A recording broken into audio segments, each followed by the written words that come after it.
बिस्मिल्लाहिर्रहमानिर्रहीम। अस्सलाम वालेकुम नाजरीन, मैं हूं बुशरा और आप देख रहे हैं कुकिंग विद बुशरा।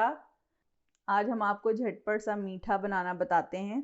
आज हम बना रहे हैं कस्टर्ड वाली सेवइयाँ, जिसके लिए हमने पतीली में 2 चमचे ऑयल ले लिया है और 800 ग्राम हमने लिए हैं सेवइयाँ। इनको पतीली में डाल देंगे और फिर इनको हल्की आंच पे हल्का सा भूनेंगे। आपने ज़्यादा बनानी है तो इसका रेशो आप डबल कर सकते हैं। सेवइयाँ फ्राई हो गई हैं। अब हम इसमें 1 लीटर दूध शामिल करेंगे। अब दूध को उबाल आने तक पकाएंगे। इसको अच्छी तरह मिक्स करें ताकि आपस में जुड़ ना जाएं। 100 ग्राम इसमें चीनी जाएगी। अगर आप कप में लेते हैं तो फिर आधा कप जाएगी। चीनी शामिल कर दी है। चीनी को मिक्स करेंगे। अब इसको उबाल आने दें, उसके बाद नेक्स्ट स्टेप करेंगे। दूध में उबाल आने लगा है, इसको अच्छी तरह से इस तरह मिक्स करेंगे। जब इसमें पूरा उबाल आ जाएगा फिर हम इसमें कस्टर्ड शामिल करेंगे।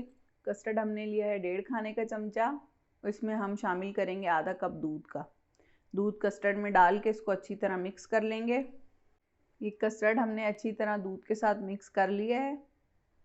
अब हम इसमें शामिल करेंगे आधा चाय का चम्मच पिसी हुई इलायची का। अच्छी तरह मिक्स करेंगे। ये हमने कुछ ड्राई फ्रूट्स लिए थे, ये देखें। अब आधे मैं इसमें पकते हुए शामिल कर दूंगी और आधे हम इसमें ऊपर से डालेंगे। अच्छी तरह मिक्स करेंगे इसे। अब ये देखें, ये जो सेवइयाँ ये सॉफ्ट हो गई हैं। अब हम इसमें कस्टर्ड शामिल करेंगे। मीठा आप अपने हिसाब से कम या ज़्यादा कर सकते हैं। अगर आपको मीठा ज़्यादा पसंद है तो आप ज़्यादा डाल लें। अब आहिस्ता आहिस्ता इसमें कस्टर्ड शामिल करेंगे।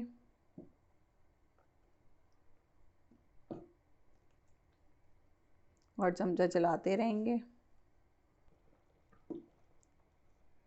2 से 3 मिनट तक इसको पकाएंगे कस्टर्ड डालने के बाद, ताकि ये अच्छी तरह थिक हो जाए। 2 से 3 मिनट हो गए हैं इसको पकते हुए। अब हम इसको डिश आउट कर लेंगे, थोड़ा सा ठंडा हो जाए उसके बाद। आपको अगर हमारी रेसिपीज़ पसंद आती हैं तो हमारी वीडियो को लाइक करें और चैनल को सब्सक्राइब करें।